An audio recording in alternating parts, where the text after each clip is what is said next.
అంజలి TV. పొలానికి వెళ్లిన అంజలి వర్షం పడేసరికి తడుచుకుంటూ ఇంటికొస్తుంది. ఇంటికి రాగానే బుట్ట నిండా కూరగాయలు పోసి వాటిని విడివిడిగా పెడుతూ ఉంటుంది.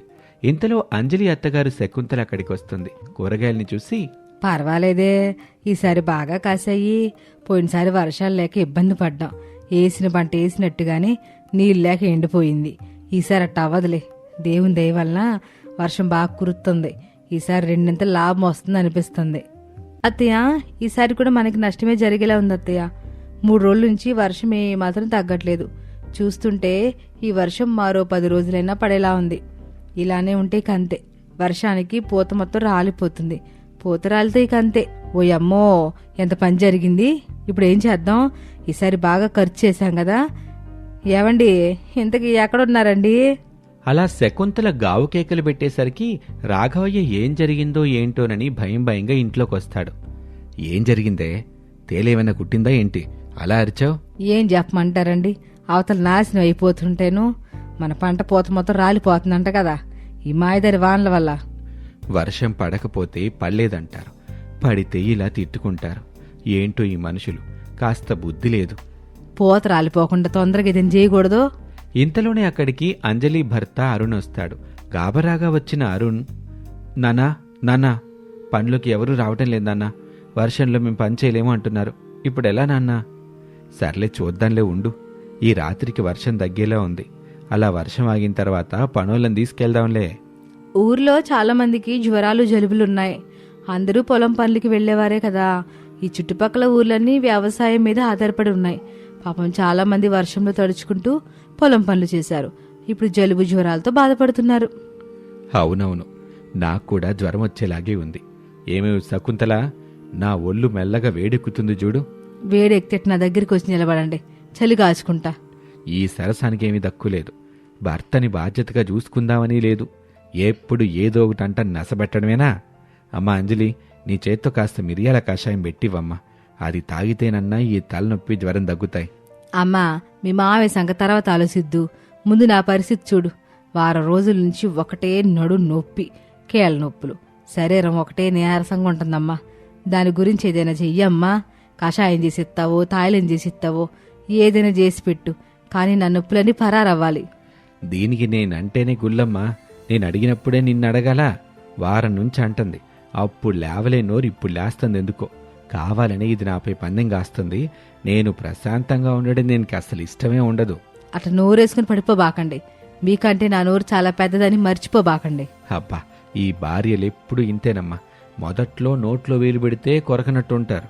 ఆ తర్వాత నోట్లో వేలు పెట్టడం అసలు మంచిది కాదనే రీతిలోకి మారతారు. ఇప్పుడు ఏమైంది? ఏనాడ మీ సమస్య?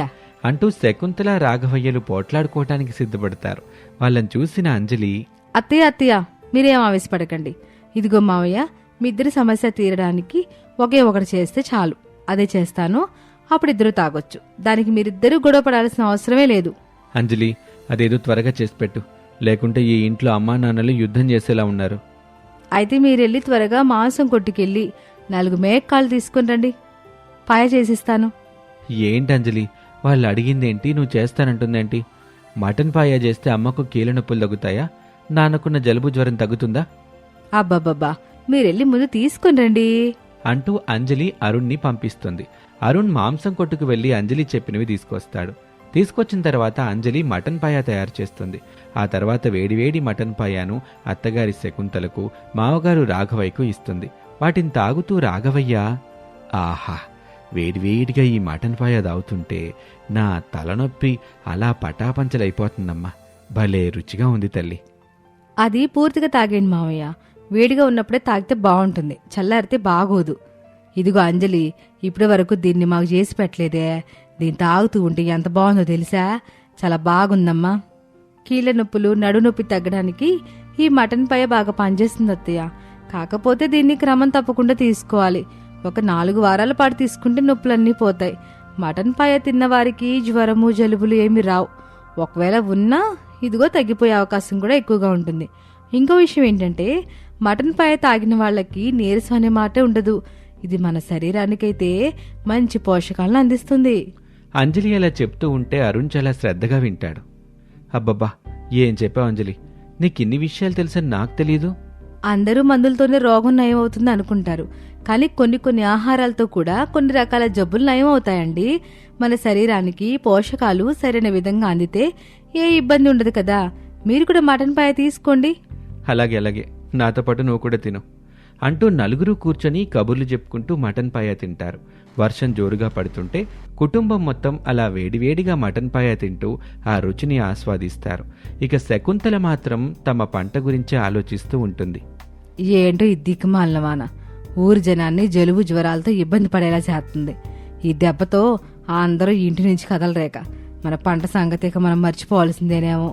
అయితే ఓ పని చేయవే, ఊరందరి జ్వరాలు జలుబుల్ని నయం చేయి, లేకపోతే వాళ్ళు వర్షంలో తడిసిపోకుండా ఇల్లు గొడుగులు పట్టు. నేనెలా నయం చేస్తా, వాళ్ళకి జ్వరాలు అవి ఇవి వస్తే రానే అంటూ ఒక్క క్షణం ఏమీ మాట్లాడకుండా అలా ఉండిపోతుంది శకుంతల. అప్పుడే ఒక అద్భుతమైన ఆలోచన చేస్తుంది. తనకొచ్చిన ఆలోచనని చూసి పొంగిపోతూ ఉంటుంది శకుంతల. అదేంటే, దెయ్యం పట్టిన దాని లట్ట మారిపోయో? అద్భుతమైన ఆలోచన వచ్చిందండి.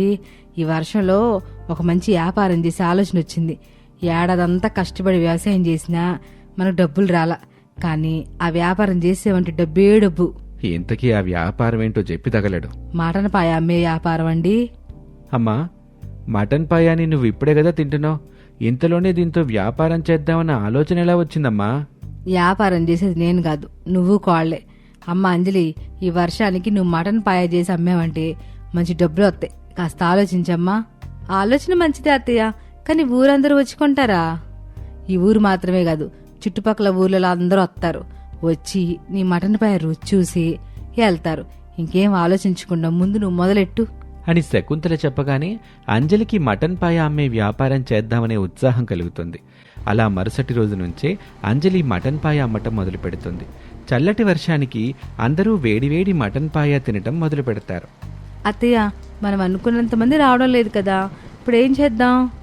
ఇంకా ఊర్లో ఈ విషయం చాలా మందికి తెలియదు కదా, నేను మీ మావి ఇళ్ళందరికి తెలిసేలా చేస్తాంలే అంటూ రాఘవయ్యని తీసుకుని ఇంటింటికి వెళ్లి విషయం చెప్తుంది శకుంతల.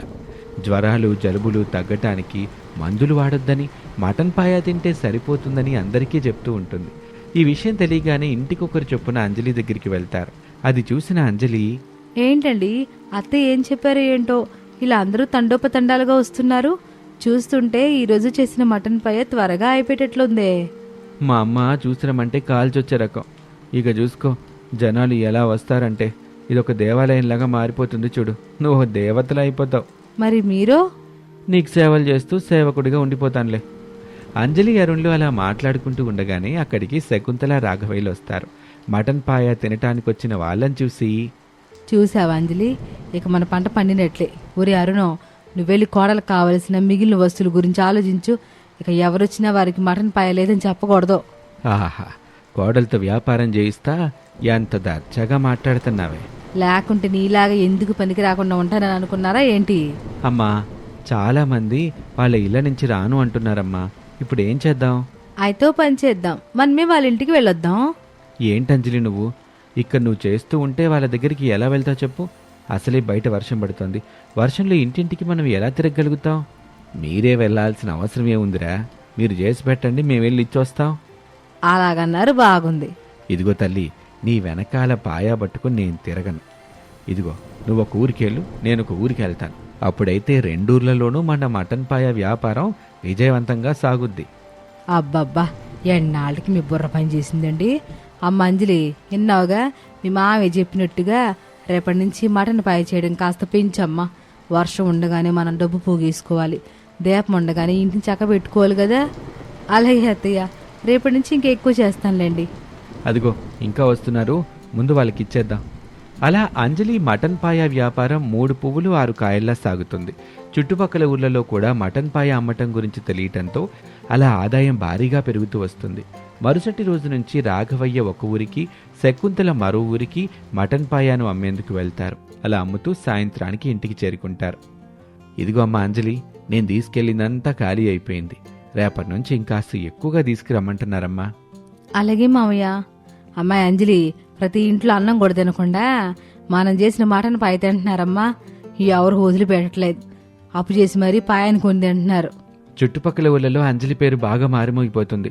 ఆ మటన్ కొట్టేవాడు కూడా మనం రోజు తీసుకుంటున్నామని తెలిసి కాస్త ధర కూడా తగ్గించిస్తున్నాడు. చాలా సంతోషంగా ఉందండి. ఆ దేవుని దయ వలన మంచి ఆదాయం వచ్చింది. ఈ డబ్బులతో మనం ఇక హాయిగా ఉండొచ్చు. ఇకపై వ్యాపారమే కొనసాగిద్దాంలే. మీ మావిని మాత్రం అన్ని ఊర్లు తిప్పుదాం. నువ్వు మాత్రం ఇంట్లోనే ఉంటూ పాయాదిని బతికేవే. రాఘవయ్య అలా అనగానే అంజలి అరుణ్లు పగలబడి నవ్వుకుంటారు. ఇక ఆ కుటుంబం ఏ సమస్య లేకుండా మటన్ పాయా వ్యాపారం చేసుకుంటూ సంతోషంగా జీవిస్తూ ఉంటుంది.